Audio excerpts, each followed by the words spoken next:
UP BJP के अंदर की खींचतान अब एक अलग ही स्तर तक पहुंच चुकी है। साथ ही परेशानी इस बात की भी है कि अगर सब कुछ जल्द ठीक नहीं हुआ तो यूपी की 10 सीटों पर होने वाले उपचुनाव में कैसे हालात बनेंगे।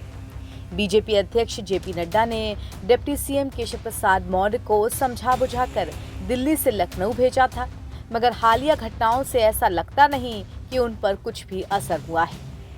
उत्तर प्रदेश सरकार के विभागों में आउटसोर्सिंग नियुक्तियों के संबंध में आंकड़े आने अब शुरू हो गए हैं। जानकारी के मुताबिक उत्तर प्रदेश सूचना विभाग में 676 में से 512 आरक्षित वर्ग के आउटसोर्सिंग के कर्मचारी हैं।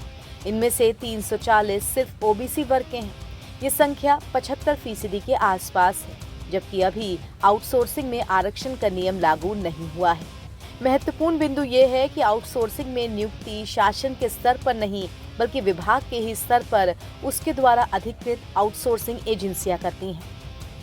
दरअसल डिप्टी सीएम केशव प्रसाद मौर्य ने संविदा और आउटसोर्सिंग भर्तियों में आरक्षण का मुद्दा उठाया था और इसे लेकर योगी सरकार से सवाल पूछा था, जिसके बाद ये आंकड़े जारी किए गए हैं। डिप्टी सीएम ने आरक्षण को लेकर सरकार को चिट्ठी लिखी थी और उन्होंने कार्मिक और नियुक्ति विभाग से पूरा ब्यौरा मांग लिया था। डिप्टी सीएम ने सीएम योगी के विभाग से पूछा था कि आउटसोर्सिंग में कितने लोगों को आरक्षण का फायदा मिला है। इसे लेकर उन्होंने 15 जुलाई को पत्र लिखा था।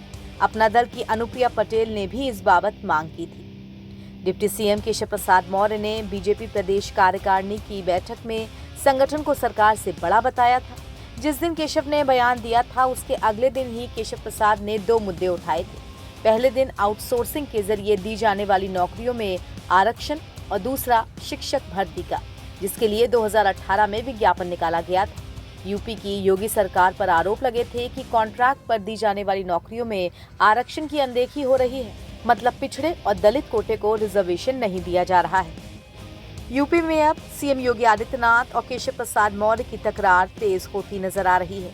यूपी बीजेपी अध्यक्ष भूपेंद्र चौधरी की मीटिंग कर रहे हैं, लेकिन वहां भी गुटबाजी ही हावी है और ये गुटबाजी सिर्फ पार्टी तक ही सीमित नहीं बल्कि इसका असर अब सहयोगी दलों पर भी पड़ रहा है। सीएम योगी ने आजमगढ़ में एक समीक्षा बैठक बुलाई थी। सूत्रों के मुताबिक मीटिंग में उनके कैबिनेट साथी ओम प्रकाश राजभर को भी शामिल होना था, लेकिन वो नहीं पहुंचे। और तो और लखनऊ में केशव प्रसाद मौर्य के साथ मुलाकात की और उसकी सोशल मीडिया पर तस्वीरें भी चस्पा कर दी।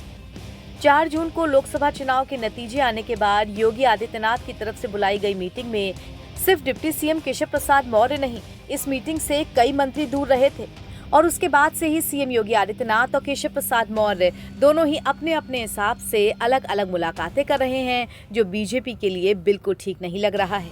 एनबीटी ऑनलाइन की रिपोर्ट।